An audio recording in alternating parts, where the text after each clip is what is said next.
পালসিটিলার ওষুধটা কিন্তু গরম কথা। পালসিটিলার রোগী একটু মোটা সোটা হয় দেখতে, খুব বেশি না, মোটামুটি। আর এই ওষুধটা বেশি মেয়েদের ক্ষেত্রেই কাজ করে। পালসিটিলা যে গাছটা হয় না, এটা তো একটা গাছের ফুল থেকে হয়। উদ্ভিদটা জন্ম নয় রুক্ষ সূক্ষ্ম জায়গা, এরকম জায়গায় এই গাছটা উদ্ভিদটা জন্ম হয়। ওষুধটা তৈরি হচ্ছে তার ফুল থেকে, পালসিটিলা গাছের। এবার যেহেতু রুক্ষ সূক্ষ্ম জায়গায় জন্ম হয়, এবার তার মধ্যে একটা কিছু গুণ আছে, সেটা হচ্ছে কি যে ওই গাছগুলো কিন্তু জল কিন্তু খুব কম পায়, যার জন্য পালসিটিলা রোগী কিন্তু তৃষ্ণাহীনতা, জল পিপাসা নেই। ঠোঁট যদি শুকিয়েও যায়, দেখবেন যে জিভ দিয়ে ঠোঁট ভিজাচ্ছে, এবার যখন জল কেমন খান না, জল তো খাই, ঠিক আছে। এবার পাশে যদি তার গার্জেন থাকে, সে আর বলেন না ডাক্তারবাবু, 1 গ্লাস জল নিয়ে ভাত খাইতে বসে, ওটা দিয়ে খাওয়া হাত ধোয়া টোটাল ওই 1 গ্লাস জল, মানে ওই 1 গ্লাস জলে হাত ধোয়া খাওয়া দুটোই হয়। আরেকটা আছে কি, এর হচ্ছে হলো পরিবর্তনশীলতা। পরিবর্তনশীলতা বলতে শুধু যে পরিবর্তনশীলতা যে রোগের না, তার মানসিকেরও পরিবর্তনশীলতা কিন্তু হয়। মানে এর যে রোগ যদি হয়, দেখা গেল শরীরে যদি ব্যথা হয়, আজকে এইখানে ব্যথা, কালকে ওইখানে, পরশুদিন ওইখানে। আজকে মাথায় ব্যথা করতেছে, কালকে দেখবে যে পায়ে ব্যথা করতেছে, পরশুদিন হয়তো পেটে ব্যথা বা হাঁটুতে ব্যথা, ঠিক আছে। এইভাবে রোগ কিন্তু মানে সারা বডিতে এইভাবে ঘোরে, স্থান পরিবর্তন করে, যার জন্য বলছে পরিবর্তনশীলতা এর একটা লক্ষণ। বেলোডোনা রোগীর যেরকম জ্বর আসলে পরে যেরকম গরম হয়, পালসিটিলা রোগীর শরীর কিন্তু নর্মালি ওরকম গরম থাকে, শরীরটা বেশ গরম। পালসিটিলা রোগীর শরীরে হাত দিলে পরেই বোঝা যায় যে শরীরটা বেশ গরম থাকে। সে মনে করো যে তার শরীরে হয়তো জ্বর আসছে, কিন্তু আসলে আদতেও জ্বর না, সে নর্মাল, ওই লাইফে সে নর্মাল। আর যেহেতু এই ওষুধটা বেশিরভাগ ক্ষেত্রে মহিলাদের জন্য ব্যবহার হয়, এর পিরিয়ডের যে টাইমটা সেটা বেশিরভাগ ক্ষেত্রে পিছিয়ে যায়। শুধু পেছাই না, এর সঙ্গে থাকে কিরকম, এর পিরিয়ড হয় হচ্ছে হলো কালো বর্ণের, এবং সঙ্গে থাকে প্রচন্ড ব্যথা। পালসিটিলার আনকমন সিম্পটম হচ্ছে, এর যদি ডান টনসিলে যদি ব্যথা হয়, তাহলে সঙ্গে কিন্তু ডান পাশে যে স্তন থাকে সেখানেও ব্যথা হয়।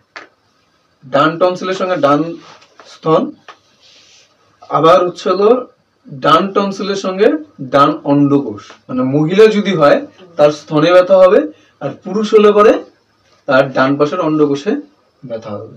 আরেকটা আনকমন টিকুলার সিম্পটম আছে, সেটা হচ্ছে যত ব্যথা তত শীত। অর্শেরই ব্যথা হোক, ফোড়ারই ব্যথা হোক, মাথার যন্ত্রণাই হোক, যার জন্য এদের কিন্তু যখন পিরিয়ড হয় তখন যে ব্যথা হয়, ব্যথার জন্য কিন্তু এদের শরীরে মনে হয় জ্বর এসে বলছে। যত ব্যথা তত ঘাম হচ্ছে বোধহয় মার্কসল, যত ব্যথা তত ঘাম মার্কসলে আছে। আর এটা হচ্ছে যত ব্যথা তত শীত। জ্বর যদি আসে পালসিটিলা রোগী, প্রচুর শীত করে শরীরে। গরমের সময় গিয়ে দেখবেন যে ল্যাপ বা কম্বল একটা গায়ে দিয়ে গায়ে জ্বরে আছে। আর যদি আপনার চেম্বারও যদি আসে গরমের দিনে, দেখবেন যে সোয়েটার তো পরছে, তার সঙ্গে চাদরটা উমড়ি দিয়ে আসছে, এতটা ঠান্ডা লাগে। তার সঙ্গে কি থাকে, জল পিপাসা। শরীর তো শীত আছেই, ব্যথা হয়তো আছে, হালকা হালকা ব্যথাও পাবেন, কিন্তু আপনি রাস্ট্রক্সের মতো ব্যথা পাবেন না, বেলোডোনার যে বাকি সিমটম গুলো সেটাও পাবেন না। আপনি পালসিটিলার সিমটমটা একটাই পাবেন, সেটা হচ্ছে জল পিপাসা নেই। যেমন শীত, তার জল পিপাসা নেই। যদি জিজ্ঞাসা করা যায় আপনি কি সারাদিন জল পিপাসা কেমন ছিল, ওই রুগী যদি বলছে কালকে রাত্রের থেকে জ্বর আসছে, এখন অব্দি আমি এক ফোঁটা জলও খাইনি, আমার জল পিপাসাই লাগেনি।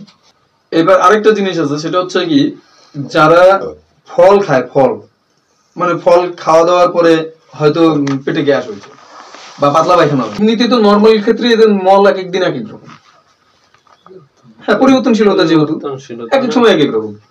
সকালে হয়তো একটু নরম পায়খানা হলো, বা 2 বার যদি পায়খানা করে, বা দিনে যদি একবার, আজকে হয়তো নরম পায়খানা করলো, কালকে দেখা যাবে শক্ত, ঠিক আছে, বা কালকে দেখা যাবে কালারটাই চেঞ্জ হয়ে গেছে,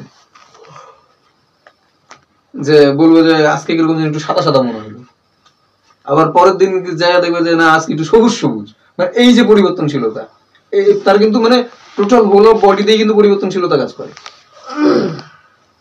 ঠিক আছে।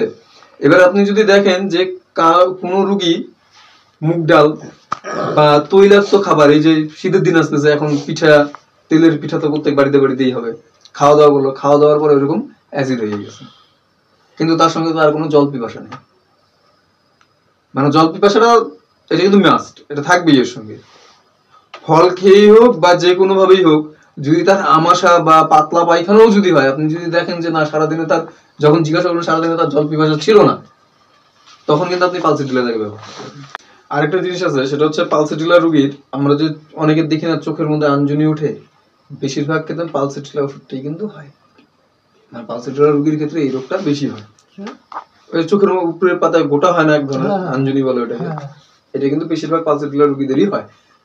আর এই রোগটা হলে পরে বেশিরভাগ ওষুধ পালসেটিলাই আসে, দিলে পরে ভালো কাজ করে। এবার আসি পালসেটিলা রোগীর হচ্ছে মানসিক লক্ষণ। পালসেটিলা রোগীর মানসিক লক্ষণটা হচ্ছে মানে এর স্বভাব যদি দেখি আমরা, একদম ভদ্র, শান্ত, নম্র, শান্ত, একদম শান্ত, যেমন ভদ্র তেমন শান্ত তেমন নম্র। মানে বাড়িতে ওই হাড়ি আর কড়াইও একটু চিল্লাচিল্লি হয় আর কি, এর মধ্যে কিচ্ছু হয় না। এতটাই শান্ত, এতটাই ভদ্র, এতটাই নম্র। তুমি দেখেন কখনো, দেখলে পরেই মনে হবে যে না আসলেই ভদ্র, আসলেই নম্র।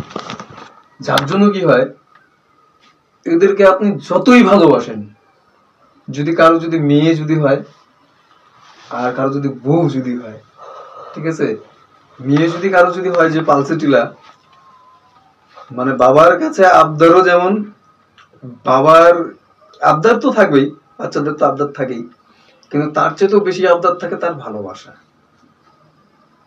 মানে বাড়িতে যদি সে যদি দেখা যায় যে হলো মানে কথা হলো বড়, হয়তো 10 বছর 12 বছর তার বয়স হয়ে গেছে, তার তো এখন আর কোলে ওঠার কোনো বয়স নেই। ওঠার কি বয়স আছে?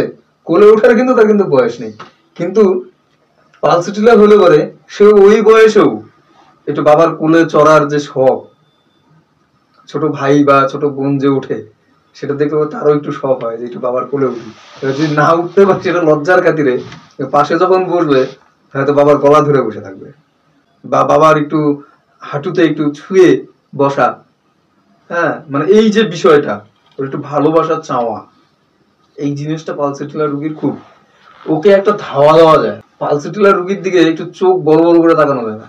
দেখবেন চোখ বড় বড় করে তাকালে পরে 2 চোখ দিয়ে জল, অঝরে কান্না।